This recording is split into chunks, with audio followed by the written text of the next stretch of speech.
बिस्मिल्लाहिर्रहमानिर्रहीम अस्सलाम वालेकुम नाजरीन, मैं राना उसैर हूँ। 12 जून 2026 जुमे का दिन। नाज़रीन, शहर इक़्तिदार में गर्मा गर्म खबरें लेकिन तेज तरीन बारिश, शदीद बारिश है। तो मैंने सोचा कि आज आउटडोर वीडियो जो है वो की जाए और चूंकि बारिश के मौसम को तो इंजॉय करना चाहिए, तो लाजमी तौर पर आज हम इंजॉय भी कर रहे हैं, लेकिन खबरें बड़ी गर्म है। सबसे पहली बड़ी टॉप ब्रेकिंग न्यूज पर बात करेंगे कि आज इस्लामाबाद शहर इक़्तिदार मैदाने जंग बन चुका है और जिस तरह से आज जो है वहां पर तसादम हुआ, टकराव की कैफियत हुई और पुलिस इन एक्शन नजर आई। और आज डी चौक पर क्या होता रहा जिसको पाकिस्तान का मीडिया रिपोर्ट नहीं कर रहा, मैं इस हवाले से तमाम तर तफसीलात आपके सामने रखूंगा। और शहबाज शरीफ अपनी हुकूमत बचाने के लिए वो अब मैदान में कूद पड़े हैं। हुकूमत का बुलंद तख्ता किसी भी वक्त हो सकता है, हुकूमत घर जा सकती है। कल रात इमरान खान वाली एपिसोड हुई, उसके बाद सुहेल बड़ाइच का कॉलम देखें, हसन अयूब साहब शहबाज शरीफ साहब को कह रहे हैं कि आप मुस्ताफी होकर घर जाएं। तो शहबाज हुकूमत जो है वो अपनी हुकूमत को बचाने के लिए उन्होंने आखिरी कोशिश आज कर दी है, जिसका वाज़ेह तौर पर सबूत है कि अब इस्टेब्लिशमेंट ने इनको हरी झंडी दिखा दी है। इस हवाले से क्या खबरें हैं, क्या कोशिश की गई है, ये डिटेल्स भी आपके सामने रखनी है। और फिर धरना शुरू हो गया आज इस्लामाबाद में धरना। सुहेल आफरीदी पहुंचे, मोहसिन नकवी साहब की जनाब एंट्री हुई है और मोहसिन नकवी साहब की एंट्री कैसे होती है वो आप सब जानते हैं। तो मोहसिन नकवी साहब ने आज क्या किया, एक बड़ा दिलचस्प आज खेल खेला गया और उस हवाले से भी आपको अहम तरीन खबर देनी है। लेकिन आगे बढ़ने से पहले आप सबसे मेरी दरख्वास्त होगी कि आपने इस चैनल को लाजमी तौर पर सब्सक्राइब करना है, बेल आइकन को जरूर प्रेस करें, कमेंट सेक्शन में अपनी राय का इजहार जरूर करें और अपनी फीडबैक से हमें जरूर आगाह किया करें। नाज़रीन, सबसे पहले तो आज बजट था और पीपल्स पार्टी नाराज थी। पीपल्स पार्टी नाराज नहीं थी, इनके लिए कौमी मफाद अहम नहीं है। अब चूंकि गिलगित बल्तिस्तान में 5 सीटों के ऊपर अभी तक फैसला नहीं आया, क्योंकि राना सनाउल्लाह साहब ने भी कहा कि गिलगित बल्तिस्तान में अभी नतीजा मुरतब नहीं हुआ, किसी भी इलेक्शन में अक्सरती पार्टी को हुकूमत बनाने का इख्तियार नहीं है। लेकिन अभी 5 नशिस्तों के नताइज आने हैं। सरकारी मुलाजमीन की तनख्वाहों में इजाफे की जो तजावीज वज़ीर खजाना ने दी है वही काबीना ने तस्लीम कर ली है। ये राना सनाउल्लाह की जानिब से बयान दिया गया, यानी कि 5 सीटें बड़ी डिसाइसिव है। अभी तक उस पर फैसला नहीं हुआ। 7 जून को ये इलेक्शन था और ये एक हफ्ता गुजर गया, आज 12 जून है और 5-6 दिन गुजर गए, उनका रिजल्ट नहीं आया, उनका रिजल्ट रोक लिया गया। पीपल्स पार्टी जब सिस्टम को ब्लैकमेल कर रही थी तो उन्होंने कहा कि हमने तो अब हुकूमत बना लिया, हमें तो जीबी की हुकूमत आपने दे दी है। तो क्योंकि बिलावल भुट्टो ने कहा था कि आप हमसे बजट पास करवा कर दिखाएं। आज बिलावल भुट्टो नाराज थे, वो क्या कह रहे थे, वो मांग रहे थे जीबी की हुकूमत। क्या आपने तो हमें जीबी की हुकूमत देने का वादा किया था, लेकिन वो आप नहीं दे रहे, आपने तो 5 सीटों के ऊपर रिजल्ट रोक लिए। तो ये जो आज बजट पास करवाने के लिए जीबी के रिजल्ट को रोका गया, तो पीपल्स पार्टी को आज मनाया गया। सबसे पहले इसहाक डार साहब जो हैं वो जनाब आज पहुंचे बिलावल भुट्टो के पास, वो बिलावल भुट्टो को उनके चैम्बर में मनाने गए। फिर दूसरी तरफ राना सनाउल्लाह साहब कह रहे थे पीपल्स पार्टी तो मानी हुई है, मनाने की जरूरत नहीं है। और फिर तीसरी तरफ पीपल्स पार्टी के अरकान जो है वो पहले पार्लियामेंट से उठकर चले गए। आखिर चल क्या रहा था, पीपल्स पार्टी नहीं मान रही थी। फिर मैं आपको जब कह रहा हूं कि मोहसिन नकवी साहब की एंट्री हुई है, तो मोहसिन नकवी साहब आखिर पर पहुंचे, यानी कि मोहसिन नकवी साहब की उनके पास कौन सी ऐसी जादू की छड़ी है कि मोहसिन नकवी साहब वहां पर जाते हैं, चाहे पीटीआई हो, चाहे नून लीग हो, चाहे वो पीपल्स पार्टी हो, निजाम के कुछ भी कोई बड़ा बदमाश फन्ने खां हो, जहां पर मोहसिन नकवी साहब चले जाएं फिर बात माननी पड़ती है। फिर पीपल्स पार्टी मान गई, पीपल्स पार्टी आज पहुंची भी, बिलावल भुट्टो साहब भी मान गए और मोहसिन नकवी साहब जो है उनको मनाने में कामयाब हो गए। अब आपको मैं ये बता रहा हूं कि पीपल्स पार्टी ने आज बता दिया कि हम भी किसी भी वक्त आपको कुछ सरप्राइज दे सकते हैं।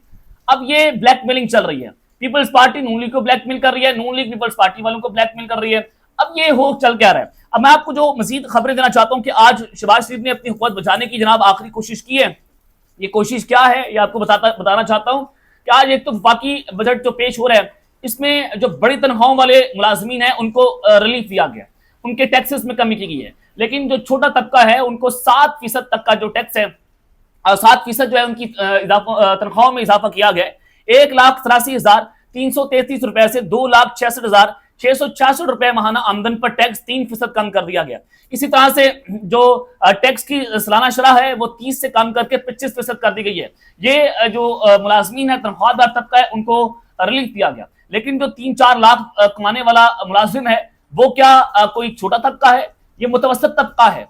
ये आप देखें कि 7% सिर्फ मुलाजमीन की तनख्वाहों में इजाफा किया गया। आज से पहले किसी बजट में इतना जो है वो किसी को दबाया नहीं गया।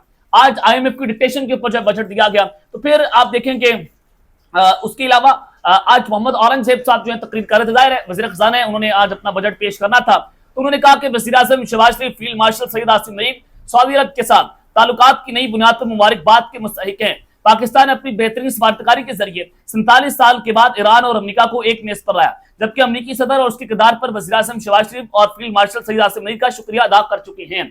बिल्कुल दुरुस्त बात है, ईरान को पाकिस्तान मेज के ऊपर लाया, मुज़ाकरात की, अमेरिका को भी पाकिस्तान ने घुटने टेकने पर मजबूर किया।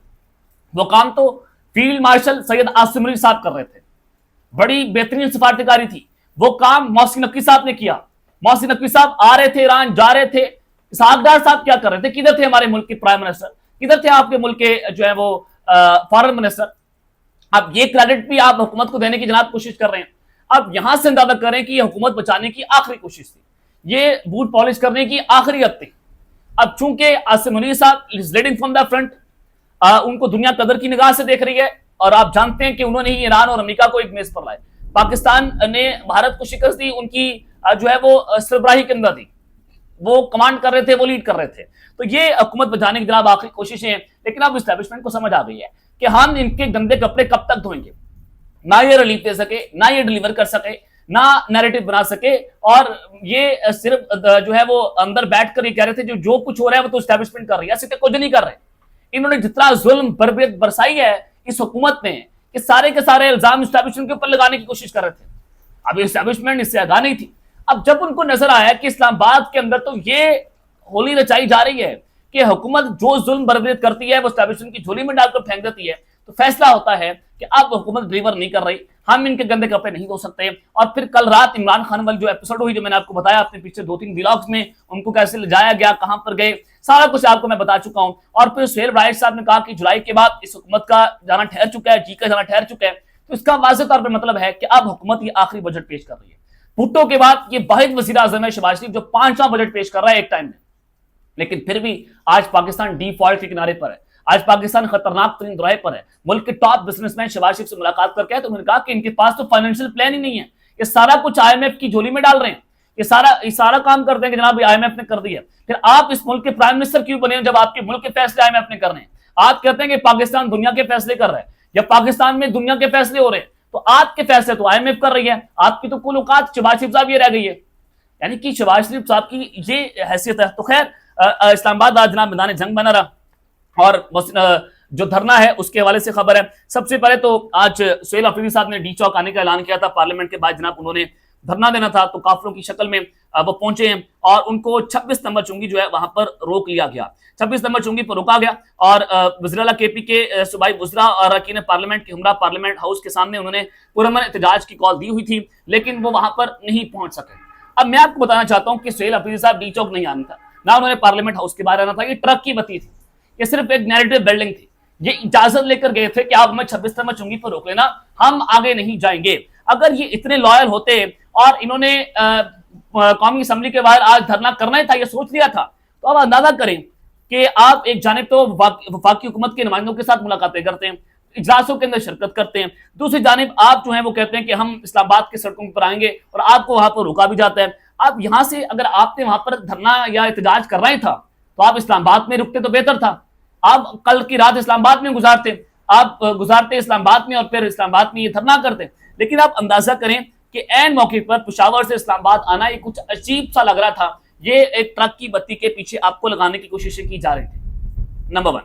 नंबर 2, आज इस्लामाबाद के अंदर जनाब सेक्रेटेरिएट जो सरकारी मुलाजमीन है वो सरापा एहतजाज थे, उन्होंने पुलिस का हसार तोड़ा, वो आज रेड जोन में दाखिल हुए और वहां पर भी पंजाब पुलिस थी, इस्लामाबाद पुलिस थी, तो उन्होंने भी उनकी चतरोल की, लाठीचार्ज किया।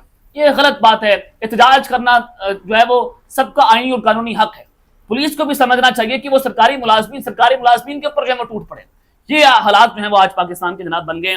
और फिर एक और अहम खबर, जब ये आज बजट पेश किया जा रहा था, पाकिस्तान तहरीक इंसाफ ने आज खूब टफ टाइम दिया शहबाज हुकूमत को, और उन्होंने जो है वो फिर वज़ीर आज़म के सामने अपोजिशन और हुकूमती लोगों के दरमियान हाथापाई भी हुई। शाहिद खटक ने नून लीगी अरकान असम्बली जो है उनको थप्पड़ भी मारा, और फिर उसके बाद जो है वो पीपल्स पाकिस्तान तहरीक इंसाफ के नारे भी लगाए कि साडा हक इथे रख, मरियम का चाचू चोर है। और उसके अलावा उन्होंने जो है वो मजीद इमरान खान के हवाले से जो है पाकिस्तान तहरीक इंसाफ आज ईमान में नारे लगाती हुई दिखाई दी गई। और उसके अलावा जब वो उसके बाद जो है फौरी तौर पर इजलास से उन्होंने बाइकआउट जो है वो कर दिया और ईमान से पाकिस्तान तहरीक इंसाफ ऑपोजिशन जो है वो वॉकआउट करके जनाब चली गई।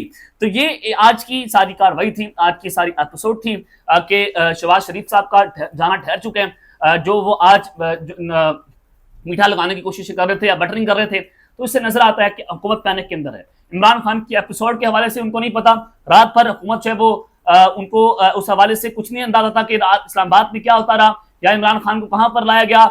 पूरी हुकूमत जो है वो लाइव नजर आ रही थी, हुकूमत लाचार नजर आ रही थी। तो इसका मतलब है कि कंट्रोल रात उनके हाथ में नहीं था और फिर आज हुकूमती लोगों ने इसके ऊपर डिस्कशन भी नहीं की। तो ये जनाब आज पाकिस्तान का अलमिया। अब तक लेता है, अपना ख्याल रखिएगा और इस लाजमी तौर पर ख्याल रखना है। अल्लाह निगहबान, पाकिस्तान जिंदाबाद।